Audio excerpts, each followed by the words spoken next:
Hello guys, welcome to our channel. This is Teja. ప్రస్తుతం మనతో పాటు సీనియర్ జర్నలిస్ట్ తాము బాలాజీ గారు ఉన్నారు. నమస్తే సార్. నమస్తే. తెలంగాణ ముఖ్యమంత్రి రేవంత్ రెడ్డి గారు డైరెక్ట్గా జగన్మోహన్ రెడ్డి గారిని విమర్శించారు నిన్న మీడియా ముఖంగా. సో అంటే ఎలాంటి స్ట్రాటజీస్ ఫాలో అవుతున్నారు అనొచ్చు రేవంత్ రెడ్డి గారు?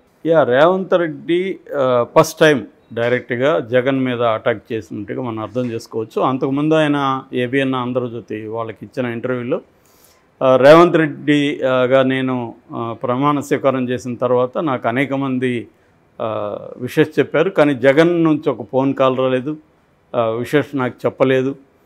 తర్వాత ఇక్కడికి కేసీఆర్ని చూడడానికి వచ్చినప్పుడు కూడా నన్ను కలవడానికి కూడా ఆయన ఏం ప్రయత్నించలేదు అనేది అతను ఓపెన్గానే జగన్ మీద అసంతృప్తి వ్యక్తం చేశాడు. జగన్ ఏదో ఒక అతనికి కర్టసీ కూడా తెలియని వాళ్ళలాగా ఏబిఎన్ రేవంత్ రెడ్డి కలిసి ప్రొజెక్ట్ చేశారు. దాని తర్వాత రాధాకృష్ణ కూడా దాని మీద కొత్త పలుకులో కూడా రాశాడు. అంటే మినిమం కర్టసీ కూడా లేదు జగన్ కానీ. దాని మీద వైసీపీ వాళ్ళు కూడా విమర్శలు చేశారు. జగన్ ఏమన్నా సీఎం అయినప్పుడు ఈయన ఏమన్నా విషెస్ చేశాడా, రేవంత్ రెడ్డి విషెస్ చేశాడా? చేయలేదు కదా. కాంగ్రెస్ వాళ్ళు ఏమన్నా విషెస్ చేశారా? చేయలేదు కదా. అప్పటికి జగన్ ట్విట్టర్లో కాంగ్రెస్ చెప్తూ విషెస్ చేశాడు. తర్వాత రెండు రాష్ట్రాల మధ్య సహృద స్నేహభావం ఉండాలని కూడా ఆకాంక్షించాడు. అంతకంటే ఏం చేస్తారు? పర్సనల్గా వాళ్ళిద్దరికీ ఏం ఫ్రెండ్షిప్ లేనప్పుడు ఒక సీఎంకి ఇంకొక సీఎం ఎలా కర్టసీ చెప్పాలో అలా పబ్లిక్గా చెప్పాడు. ఈయనకి ఫోన్ చేసి చెప్పాలి, ఈయన పోయి విజిట్ చేయాలనే ఉందా, ఈయన ఎప్పుడన్నా జగన్కి విషెస్ చెప్పాడా అనేది వాళ్ళు అడిగారు. ఏదేమైనా ఫస్ట్ టైం రేవంత్ రెడ్డి జగన్ పేరు అక్కడ బయట తీశాడు. మనకు తెలుసు జగన్కి రేవంత్ రెడ్డి పడదు. ఎందుకంటే రేవంత్ రెడ్డి చంద్రబాబు మనిషి అనేది అందరూ చెప్పేది. ప్లస్ రేవంత్ రెడ్డి కూడా దాన్ని ఎప్పుడు ఖండించలేదు. నాకు ఆయన గురువు అని ఆయన చెప్పాడు. బట్ నేను కాంగ్రెస్లో ఉన్నప్పుడు కాంగ్రెస్ ప్రయోజనాల కోసం పనిచేస్తాను, ఇంకొక పార్టీ ప్రయోజనాల కోసం పనిచేయనని కూడా రేవంత్ రెడ్డి చెప్పినాడు. అది వాస్తవమే. ఎందుకంటే రేవంత్ రెడ్డి కాంగ్రెస్లో ఉన్నప్పుడు కాంగ్రెసే ఆయనకి ప్రధానం అవుతుంది, కానీ చంద్రబాబు ప్రధానం కాడు. కానీ ఇక్కడ ఇంత సింపుల్గా రాజకీయాలు ఉండవు. రాజకీయాలు వెరీ కాంప్లెక్స్గా ఉంటాయి. బయటికి మనకి చెప్పే అంత సింపుల్గా వాళ్ళు ఉండరు, రాజకీయాలు కూడా అలా ఉండవు.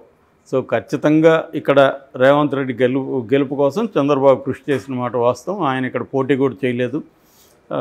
తర్వాత ఇక్కడ ఈ కమ్మ సామాజిక వర్గం ఓపెన్గానే రేవంత్ రెడ్డిని సపోర్ట్ చేసింది. తెలుగుదేశం వర్గాలు కూడా అనేక సార్లు జెండాలు రేవంత్ రెడ్డి సభల్లో కనపడ్డాయి. గెలిచినాక కూడా మనకు గాంధీ భవన్లో చూసినప్పుడు తెలుగుదేశం జెండాలు ఉన్నాయి. తర్వాత మొన్న కూడా పొంగులేటి శ్రీనివాసరెడ్డి తెలుగుదేశం వల్ల మేము గెలిచామని కూడా వాళ్ళకి కృతజ్ఞతలు చెప్పాడు ఖమ్మంలో.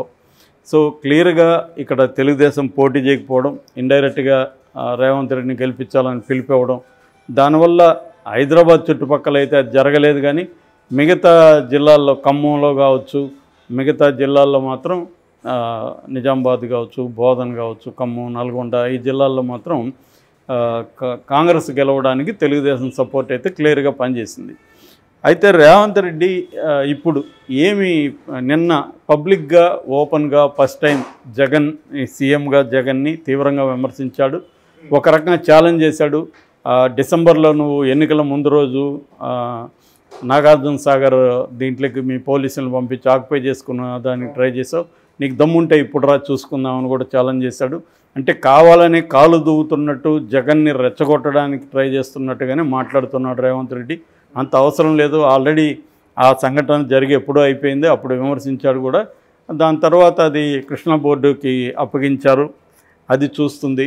ఇప్పుడు దాని పట్ల కూడా కొన్ని రేవంత్ రెడ్డి ప్రభుత్వం మళ్ళీ కొన్ని విషయాలను వెనక్కి తీసుకుంది. ముఖ్యంగా అక్కడ జల విద్యుత్తు అది మాత్రం తెలంగాణ ఆధీనంలోనే ఉండాలని చెప్తుంది. సో దాన్ని వాళ్ళు వ్యతిరేకిస్తున్నారు. ఎందుకంటే జల విద్యుత్ అది కంప్లీట్గా జల విద్యుత్ ప్రాజెక్ట్ కాదు. వాటర్ని విడుదల చేసినప్పుడు జల విద్యుత్ తయారవుతుంది తప్ప ఓన్లీ జల విద్యుత్ కోసం వాటర్ అంటే అది ఊరికే వేస్ట్ అయిపోతుంది ఆ వాటర్ అంతా కూడా. సో అది కూడా కృష్ణా బోర్డుకి అప్పగించాలనేది ఆంధ్రప్రదేశ్ ప్రభుత్వం అడుగుతుంది, తెలంగాణ ప్రభుత్వం కొరిబెడుతుంది. ఇది బేసిక్గా జరుగుతున్నది. అయితే రేవంత్ రెడ్డి స్ట్రాటజీ ఏంటి ఇక్కడ? ఎందుకు జగన్ మీద డైరెక్ట్ అటాక్ చేశాడు? ఇక్కడ ఏంటంటే ఒక్క దెబ్బకు రెండు పెట్టాల అంటాం కదా, అలాగా రేవంత్ రెడ్డి గోలు ఒక దెబ్బకి ఇటు జగన్ మీద కక్ష తీర్చుకోవాలి, ఇటు కేసీఆర్ని దెబ్బతీయాలి తెలంగాణలో. అంటే తెలంగాణ సెంటిమెంట్ని రగిలించడం ద్వారా కేసీఆర్ని ఇక్కడ దెబ్బతీయాలి, అక్కడ జగన్ని కూడా దెబ్బతీయడానికి పూనుకోవాలి.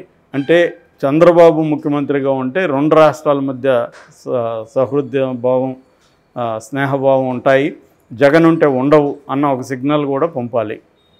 ఈ రెండు ఆస్పెక్ట్లు. మరి జగన్ మీద ఎందుకు రేవంత్ రెడ్డి కోపం అంటే, ఒకటి చంద్రబాబుకి ఎనిమి, చంద్రబాబు తన గురువు కాబట్టి ఆ యాంగిల్లో జగన్ని అక్కడ దెబ్బతీస్తే చంద్రబాబుకు మేలు జరుగుతుంది. చంద్రబాబు ఇక్కడ తనకు మేలు చేశాడు కాబట్టి క్విడ్ ప్రోగా చంద్రబాబుకు మనం మేలు చేయొచ్చు అన్న ఒక గోల్ ఉండొచ్చు. రెండవది 2018లో కాంగ్రెస్ తెలుగుదేశం కూటమిగా వెళ్ళినప్పుడు జగన్ కేసీఆర్కి హెల్ప్ చేశాడు, అందువల్ల తాను ఓడిపోవడానికి జగనే పరోక్ష కారణం అన్న ఒక కోపం ఉంటుంది. దానికి రిటర్న్ గిఫ్ట్గా ఇప్పుడు జగన్కి వ్యతిరేకంగా అక్కడ పనిచేద్దాం ఉన్న ప్లాన్ ఉంది. అందుకనే రేవంత్ రెడ్డి కూడా రేపు ఎలక్షన్ల ముందు వచ్చి అక్కడ ప్రచారం చేయబోతున్నాడు. ఇక్కడ నుంచి చాలామంది కొండా సురేఖ లాంటి వాళ్ళు కూడా ఉత్సాహం చూపిస్తున్నారు, అక్కడ జగన్కి వ్యతిరేకంగా మేము వెళ్ళి ప్రచారం చేస్తామని. సో ఆ రకంగా అక్కడ జగన్ని దెబ్బతీయడం అంటే పరోక్షంగా చంద్రబాబుకు మేలు చేయడమే. ఇక్కడేమో లోక్సభ ఎన్నికలు వస్తున్నాయి కాబట్టి ఇక్కడ తెలంగాణ ప్రయోజనాల్ని తాకట్టు పెట్టి కేసీఆర్ జగన్ని పిలిచి పంచపక్ష పరమాన్నాలు పెట్టాడు వాళ్ళ ఇంట్లో. సో ఆ రోజు 6-7 గంటలు వాళ్ళు చర్చించుకొని రాయలసీమ లిఫ్ట్ ఇరిగేషన్ ద్వారా 8 టీఎంసీలని ఎత్తుకుపోయాడు జగన్. దానికి కేసీఆరే పల్లెంలో పెట్టి అతనికి అందించాడు. సో కేసీఆర్ జగన్ కుమ్మక్కయి తెలంగాణ ప్రయోజనాలకి ఘోరమైన అన్యాయం చేశాడు కేసీఆర్ అన్న ఒక స్టాండ్ని తీసుకోవడం ద్వారా కేసీఆర్ని బదనాం చేయడం తెలంగాణ సమాజంలో అన్నది కూడా రేవంత్ రెడ్డి ఎయిమ్గా కనబడుతుంది. అంటే ఒక దెబ్బకి అటు జగన్ని ఇటు కేసీఆర్ని ఇద్దరిని దెబ్బ కొట్టే స్ట్రాటజీ రేవంత్ రెడ్డి దీంట్లో కనిపిస్తుంది. మామూలుగానే ఇప్పుడు గత కొంతకాలం చూస్తుంటే కేసీఆర్ సింబల్స్ని అన్నిటినీ కూడా రేవంత్ రెడ్డి బ్రేక్ చేసుకుంటూ వస్తున్నాడు. ప్రగతి భవన్ బ్రేక్ చేశాడు, దాన్ని ప్రజాభవన్గా మార్చాడు, దాన్ని ఓపెన్ చేశాడు. అట్లాగే కేసీఆర్ తీసుకొచ్చిన అనేక విద్యుత్ ప్రాజెక్టులు అవినీతి జరుగుతుందని ప్రచారం మొదలుపెట్టారు. కాళేశ్వరం నీటి ప్రాజెక్టులో అవినీతి జరిగిందని మొదలుపెట్టారు. తర్వాత కేసీఆర్ తీసుకొచ్చిన రాజముద్ర మార్చేశాడు, టీఎస్ అనేదాన్ని టీజీగా మార్చాడు, తెలుగు తల్లి స్వరూపాన్ని మారుస్తున్నాడు. ఇట్లా కేసీఆర్ సింబల్స్ ఏవైతే ఉన్నాయో అంటే కేసీఆర్ ముద్ర తెలంగాణ సమాజం మీద చాలా స్ట్రాంగ్గా ఉంటుంది. దాన్ని అన్నింటినీ తిరగదోడడానికి రేవంత్ రెడ్డి ట్రై చేస్తున్నాడు. సో దీనికి కేసీఆర్ చేతులు కట్టుకొని ఉండడు. కేసీఆర్ కూడా త్వరలోనే 2 లక్షల మందితో నల్గొండలో సభ పెట్టబోతున్నాడు. ప్రధానంగా నీటి వాటాలకు సంబంధించి ఈ జిఆర్ఎంఎం, కేఆర్ఎంబి వీటికి సంబంధించి ఈ బోర్డులు, జల విద్యుత్ బోర్డులు, నీటిపారుదల బోర్డులకు సంబంధించి తను కాంప్రమైజ్ అయింది రేవంత్ రెడ్డి మేం కాదనే ఒక కౌంటర్ అటాక్ని కేసీఆర్ మొదలు పెట్టబోతున్నాడు. కేసీఆర్ మనకు తెలుసు ఆయన స్పీచ్లు ఎలా ఉంటాయి, ఎంత అథెంటిక్గా ఉంటాయి, ఎంత ఇదిగా ఉంటాయని మళ్ళీ ఒక ఉద్యమ కేసీఆర్ని చూడబోతున్నామని అంటున్నారు. సో కేసీఆర్ కూడా అగ్రెసివ్గా వార్ మోడ్లోకి వెళ్ళబోతున్నాడని చెప్తున్నారు. సో ఈ కాంటెక్స్ట్లో మనకి రేవంత్ రెడ్డి ఒక యుద్ధాన్ని స్టార్ట్ చేసినట్టుగా మనం అర్థం చేసుకోవచ్చు.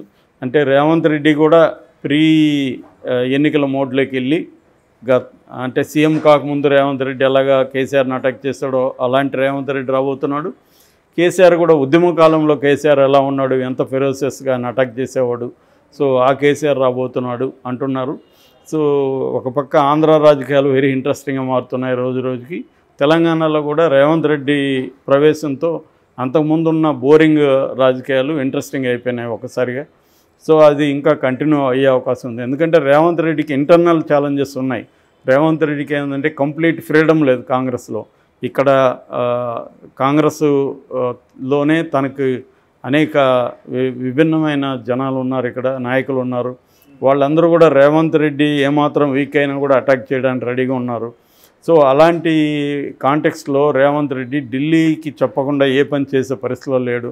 ఈ 2 నెలల్లోనే దాదాపు 30 సార్లు 40 సార్లు ఢిల్లీకి వెళ్ళి వచ్చాడనే విమర్శలు బీఆర్ఎస్ చేస్తున్నారు.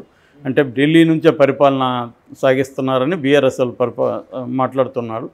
ఈ కాంటెక్స్లో ఏంటంటే రేవంత్ రెడ్డి ఒక బలం పెంచుకోవాలన్నా, తనకు ఇండిపెండెన్స్ కొంత ఎక్కువ తీసుకోవాలన్నా ఇప్పుడు లోక్సభ ఎన్నికల్లో ఎక్కువ సీట్లు సాధించి కాంగ్రెస్ గిఫ్ట్గా ఇవ్వాలి.